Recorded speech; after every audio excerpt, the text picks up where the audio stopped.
uma realização do Centro Cultural Banco do Nordeste, estamos começando o Nomes do Nordeste, o programa que traz até você a história, a arte e o pensamento dos principais nomes que fazem a cultura nordestina. O convidado desta edição é o cantor e compositor baiano Moraes Moreira, que compartilha conosco a história de uma carreira repleta de discos gravados e músicas de sucesso. Moraes também apresenta trechos de seu livro A História dos Novos Baianos e Outros Versos, obra escrita em linguagem de cordel, e nos brinda com alguns de seus grandes sucessos, acompanhado pelo músico Marcos Moleta. Vamos saber agora um pouco da vida e da arte desse nome do Nordeste, numa entrevista conduzida pelo jornalista Augusto César Costa. Moraes, por que foi que você escolheu a forma de cordel para contar a história dos Novos Baianos, a história do Carnaval e a sua trajetória solo? Eu sempre fui um fã dos cordelistas, né? Dos grandes cordelistas, lembrando aqui o grande cearense Patativa. E nas minhas músicas, nas minhas letras, já tinha um pouco essa coisa do cordel, entendeu? Só que depois eu fui estudar isso e vi que não era tão fácil fazer cordel. Você tinha que contar as sílabas, são 7 sílabas contadas. E os grandes cordelistas, quando você chega com o verso quebrado, ele só de ouvir o verso, ele fala, tá quebrado, esse aí tem 6, entendeu? Tem 8. Então eu tive que prestar atenção nos rigores do cordel.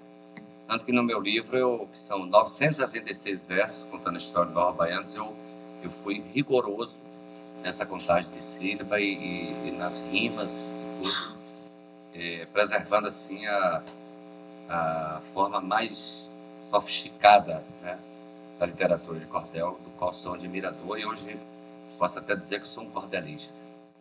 Moraes, os Novos Baianos foram claramente um arejamento, um espaço oxigenado, uma maneira de sinalizar para os brasileiros que a felicidade ia continuar de alguma forma. Exato. E isso não ficava muito claro, assim, vocês não assumiam atitudes públicas com relação a protestar contra a ditadura militar, a não ser por intermédio da arte de vocês e dessa forma metafórica, mas que todo mundo entendia o que vocês estavam dizendo. Então, mas no grupo, como é que isso acontecia no grupo? Vocês sofreram a pressão da censura? A gente estava ali na época do tropicalismo, estava sendo exilado, que era a nossa referência, né?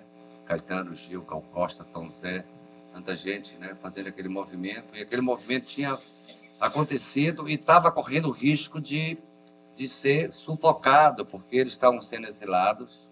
Então, toda aquela bandeira de liberdade, guitarra na música brasileira, que parecia que era proibida, entendeu? Que eles colocaram, entendeu? E toda aquela postura que eles tinham, assim, que era totalmente assim, contrária a tudo que estava no Brasil atualmente, que o Brasil vivia um Brasil com autoestima baixa, um Brasil triste, um Brasil cabisbaixo, com ditadura e muito sofrimento, né, de todo mundo. E o tropicalismo foi aquela coisa, mas corria esse risco de ser sufocado ali mesmo.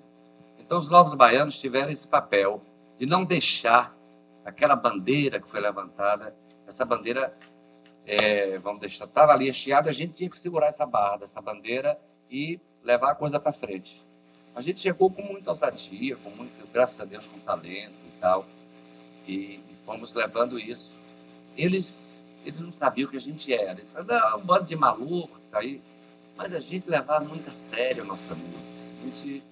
O cara perguntava, vocês ensaiavam que hora? A vida da gente era um ensaio. Então, eu dedicado a essa música, estava fazendo música, estava querendo fazer uma poesia nova, uma música nova, uma música alegre, uma música que levantasse a autoestima do Brasil, entendeu? E foi isso a proposta do Nova Baiana, foi essa. Eu quero lhe perguntar agora algumas coisas sobre o Carnaval. Provavelmente você foi o primeiro músico, o primeiro compositor a criar um repertório autônomo, o primeiro repertório autônomo para o trio elétrico de Dodô e Osmar. E também você criou uma bossa muito interessante. Você está no Carnaval na Bahia, na época que vocês mudaram completamente a levada do Carnaval, e estava uma levada muito animada, muito agitada, e aí entrava com os acordes assim, um interlúdio, parecia uma serenata realmente, e entrava uma frase calminha, assim, de um trecho de outra música, e depois voltava para a levada, no pique da levada. E isso foi você que criou também, né?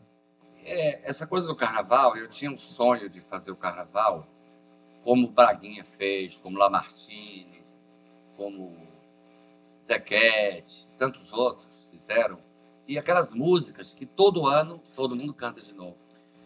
Eu queria fazer músicas que ficassem por muitos carnavais. E começamos da Bahia. Meus primeiros parceiros nessa empreitada, que logo que eu saí dos Novos Baianos, eu encontrei o Armandinho do trio elétrico do Eusmar. E Armandinho foi assim o parceiro que eu encontrei para continuar aquele trabalho. Armandinho tocando aquele bandolim maravilhoso. E nós começamos inclusive, a morar juntos. Começamos a fazer esse trabalho. Através do Armandinho, eu conheci o repertório do trio elétrico do Dom Eusmar, que era uma maravilha. Além de composições deles, eles tocavam músicas clássicas em ritmo de frevo, tocavam Moto Perpétuo Paganini, tocavam Marcha Turca, tudo, como dizia Osmar, trieletrizado. Eu fiquei encantado com aquele mundo, com aquele universo do trio elétrico e fiquei ligado com eles, claro. E dentre essas músicas tinha uma muito bonita que chamava-se Doble Morse. Esse Doble Morse fazia uma referência ao código Morse, porque a música virou depois Pombo Correio, né? E faz isso é uma referência ao código Morse. E eu aí falei, bom, eu falei, Osmar, então vou colocar uma letra nessa música. A partir daí eu lembrei Pombo Correio, levando a notícia, uma carta de amor levada por o Pombo Correio. Foi essa a inspiração que eu tive para fazer a letra. Essa música de Dodô e Osmar, eles compuseram essa música em 1950. Eu fiz a letra em 75, 25 anos depois, e virou sucesso nacional. E aí começou uma nova leva de frevos e de marchas do carnaval. E o Pombo Correio puxou essa fila. Então se criou uma leva aí de músicas que hoje em dia eu posso me dar o luxo de fazer um carnaval tocando 90% de composições próprias e junto com os parceiros. Tem uma pergunta aqui do Ribamar Ribeiro, que está aqui no teatro, e eu vou juntar com outra que eu ia fazer para você. Ok. Acabou Chorare não é apenas um disco marcante na carreira dos Novos Baianos. É provavelmente um dos melhores, se não o melhor disco brasileiro de todos os tempos. João Gilberto deu regra e compasso para essa criação? E o Ribamar pergunta assim, aí eu vou completar com a pergunta dele. No Rio de Janeiro, com João Gilberto, os Novos Baianos encontraram uma nova musicalidade que apresentava um Brasil até então desapercebido? Hoje, a música popular brasileira mostra um Brasil real ou ainda deixa um país esquecido? Quando nós encontramos João, a gente estava muito influenciado pelas bandas de rock, e principalmente por Jimi Hendrix e Janis Joplin, que eram nossos ídolos. Então, o nosso primeiro disco, ele é bem roqueiro, tem muita coisa de blues, entendeu? E o João, quando ele chegou, que ele ouviu as nossas primeiras músicas, ele gostou muito, a gente mostrou, deu um rolê. Eu me lembro que eu tremia para tocar na frente de João Gilberto, entendeu? Porque uma coisa foi importante, quando nós encontramos João, que eu vi ele tocar assim ao vivo, eu pensei seriamente em desistir de ser músico. Porque era uma coisa tão perfeita. Isso era assim, às 4 horas da manhã, ele começou a tocar Assis Valente, Erivelto Martins. Era uma coisa impressionante. Eu falei, eu vou parar de tocar, porque eu não vou chegar nem perto desse cara, quanto mais... Aí fiquei 2 dias em estado de choque, depois que eu vi João. Não pegava no violão, não queria mais, sabe? Aí, aos poucos, eu falei, não, eu vou fazer o seguinte, eu vou começar a aprender com ele, né? A pegar as coisas com ele. E o João dizia pra gente, vocês precisam olhar mais para dentro de vocês. O que é que ele queria dizer com isso? A gente precisava olhar para o Brasil. E João começou a mostrar um Brasil maravilhoso. Um Brasil de Ari Barroso, um Brasil lindo, um Brasil dos compositores maravilhosos, das músicas lindas, que o Brasil estava triste. E aí teve um dia que ele cantou assim, chegou a hora dessa gente bronzeada mostrar seu valor. Nesse momento, nós, novos baianos, entendemos a mensagem e começamos a colocar no nosso som, além de guitarra e tudo que tinha, cavaquinho, bandolim, pandeiro. Criamos uma forma regional, aquele regional famoso, né? Cavaquinho, pandeiro, tudo. Só que a gente misturou tudo. Em vez de tirar a guitarra, a gente deixou a guitarra e trouxe o samba. E começamos a misturar as linguagens.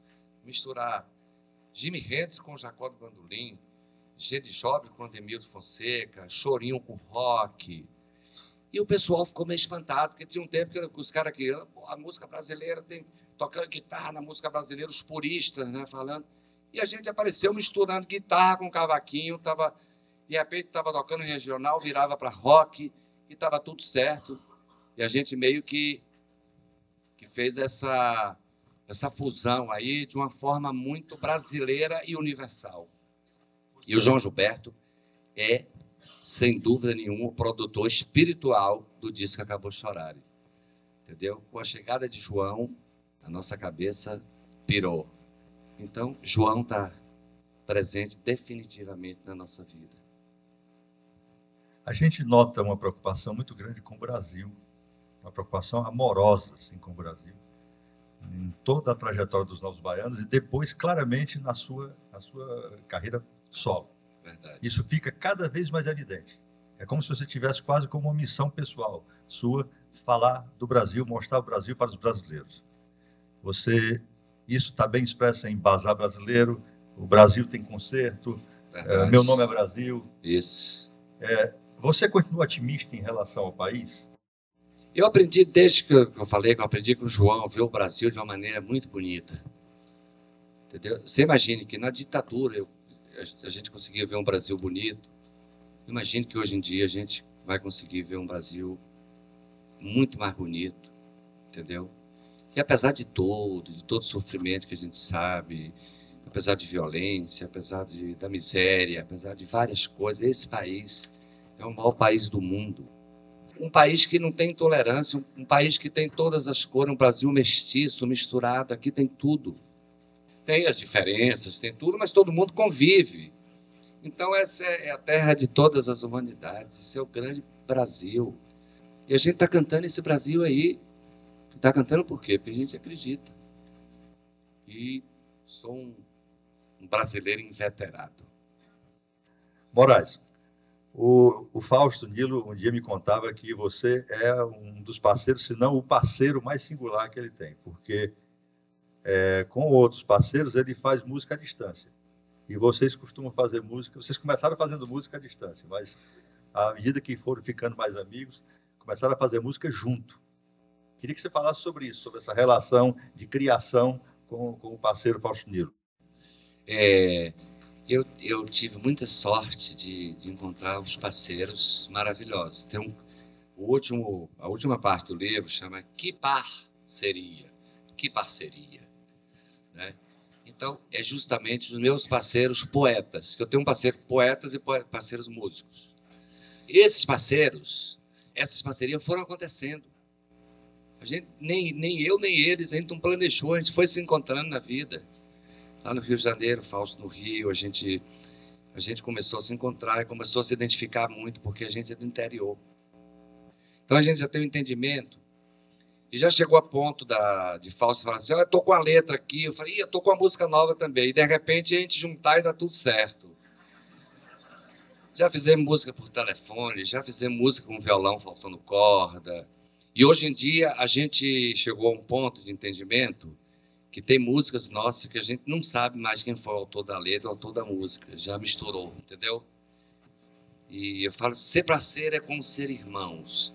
É como dar as mãos e juntos caminhar. Por aí. No próximo bloco, os Novos Baianos em verso e música. Voltamos já.